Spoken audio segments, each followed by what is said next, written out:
जय नारायण स्वामी जय। दर्शक बंधु दे कहले ए संसार जो छुआ जाति अछुआ जाति बोली कहूचे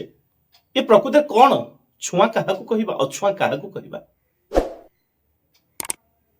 क्या आम छुईदेले अछुआ हो जाऊे क्या अछुआ बोली कहवा आ क्या छुआ जाति बोली कहवा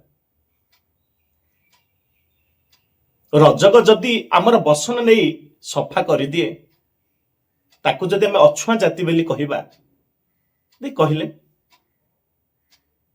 आमर माँ भी कि आमर आम जो छोटाण पिला ही था माँ भी कि आमर से वस्त्र को नहीं सफा कर दिए क माँ आमर भी अछुआ हम मेहनतर जहाँ को हाड़ी बोली कहूचे जहाँ को अस्पर्श जाति बोली कहूचे सी जदि अछुआ जाति हो महिला सफा करिले अछुआ जाति हो जाउची से माँ आमर आम जो छोटिया पिलाटे होता माँ आमर महिला सफा करे आमर लुगा भी सफा करे तेबे ताहले तो माँ भी कि आमर अछुआ जाति हो ये अछुआ कौन छुआ कौन ये अछुआ आ छुआ जाति कौन ठाकुर अभिराम परमहंसदेव कहते आम भितर थिबा ये शरीर भितर थिबा लोभ मोह मद माश्चर्य हिंसा ए अपरा प्रकृति रे जीव बशीभूत होई ए मनीष बशीभूत होई जो घृण्य कर्म करे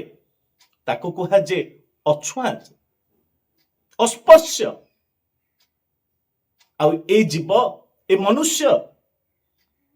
जदि सत्य शांति दया क्षमारे प्रतीक होई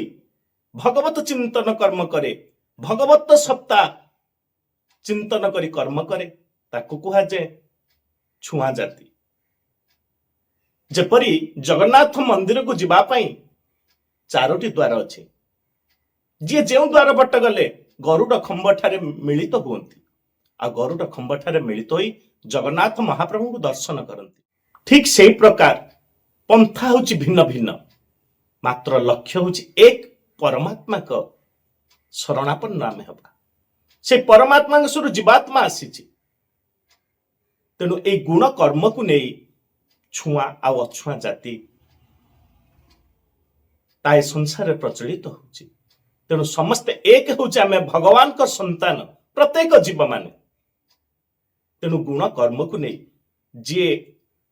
असत्य अहिंसा लोभ मद माश्चर्य अपरा प्रकृति सहित प्रकृति बशीभूत हो घृण्य कर्म करे नृशंस कर्म करे ताकू कहे जे अछुआ ताकू अस्पर्श